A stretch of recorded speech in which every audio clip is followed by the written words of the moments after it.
Hey everyone, it's Blue here at Blue Bears Games, and for today's video, I will be doing the third installment of my 5 commanders under $5 that will make your friends hate you videos. Another 6 months have passed since I last did this, and since then, some really good options for commanders have once again dropped below the $5 mark, so I figured it's time to do this again. If you haven't watched the first 2 parts yet, I highly recommend watching them as well after you're done watching this one. Before I show you what I've put together for this installment of Hated Commanders, I want to take a moment to let you know that if you're in the market for an awesome looking deck box, playmat, or sleeves, please visit our sponsor at arcane-fortress.com and take a look at what they have. Their deck boxes are some of the best that I've ever used, and you can even get an additional 5% off of your entire purchase if you use discount code BLUEBEAR at checkout. If you want to take a closer look at their deck boxes, check out the link that just popped up at the top of your screen just now. That link will take you to a review I did of their Radiant 100 plus Hidden Island deck box, so you can see how it looks and all of its features. Now, with that out of the way, let's jump right in and start with one of my all-time favorite commanders that draws a lot of hate, Nekusar the Mindraiser. It looks like the Kusar's price dropped below the $5 mark somewhere around the summer of 2023, and I missed it for part 2 of this series, but luckily, I'm doing it again to show you this beast of a commander. As of this video, this card can be found for less than $1. So what makes Nekusar so hated? Let's start with the fact that it deals damage to people for not only doing something that you have to do in the game, but also for what people actively want to do a lot of in this game, drawing cards. Throw in the fact that its color identity includes the 3 colors that force people to draw and discard cards willy-nilly, and it starts to become pretty annoying for people. Apparently, messing with a player's hand constantly is worthy of a lot of hate, and that means Nekusar is considered a destroy on-site commander. So while Nekusar messes with people's hands, the next commander on my list messes with people's libraries and graveyards. I'm talking about Captain Ingathrod, who currently sits at just above $4. For some reason, the mill mechanic is one of the most hated mechanics in the game, and the captain grants that ability to a lot of cards. When I say a lot, I mean more than 200 horrors exist in the color combination of black and/or blue. Not all of them are good, of course, but there are enough to make a horror tribal/typal deck that will wreak havoc on your opponent's libraries. But wait, there's more. To add insult to injury, Captain Ingathrod has a second ability that can steal some of those milled cards for free. With 2 abilities that players hate, it's easy to see why your friends would hate playing you if this is your commander.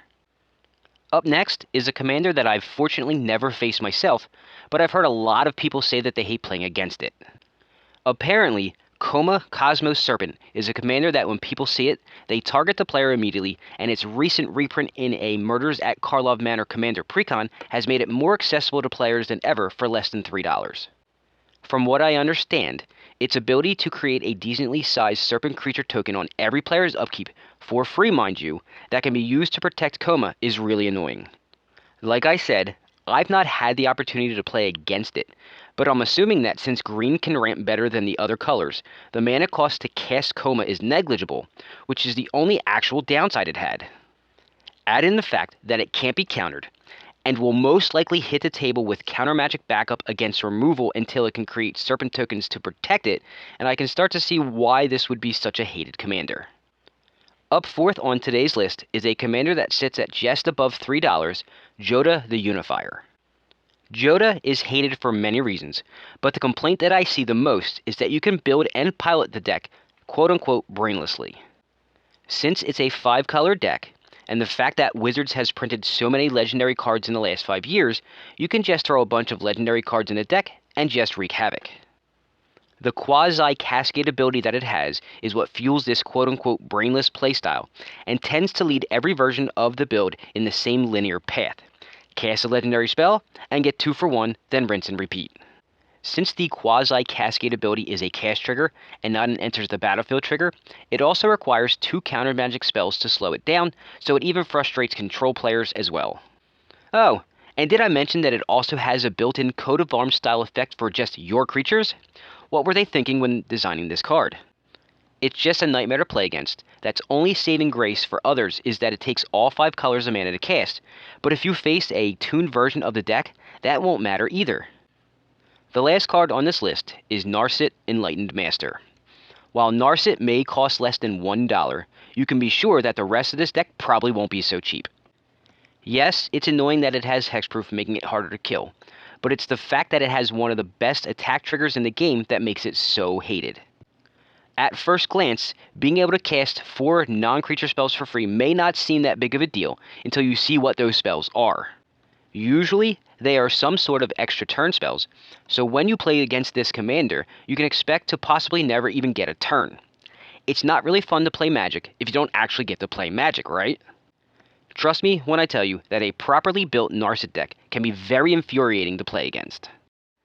So that wraps it up for part 3 of my 5 commanders under $5 that will make your friends hate you series. Remember that with each new set that's released, there is potential for either a reprint that brings an old, high-priced commander down in value, or a completely new card with the potential to make this list. Sadly, this time around, not too many cards came down in value enough to make the list, so fingers crossed that more do in the next 6 or so months. I'm looking at you, Urza. You came down quite a bit, but you're still out of reach for me to include on this list. So that's my time for now. As always, thanks for watching, and if you could, please do me the favor of giving the video a like, subscribing to the channel if you haven't done so yet, sharing this out to anyone you think would enjoy it, and visiting our sponsor at arcane-fortress.com and using discount code BlueBear for an additional 5% off of your order if you decide to purchase anything from them.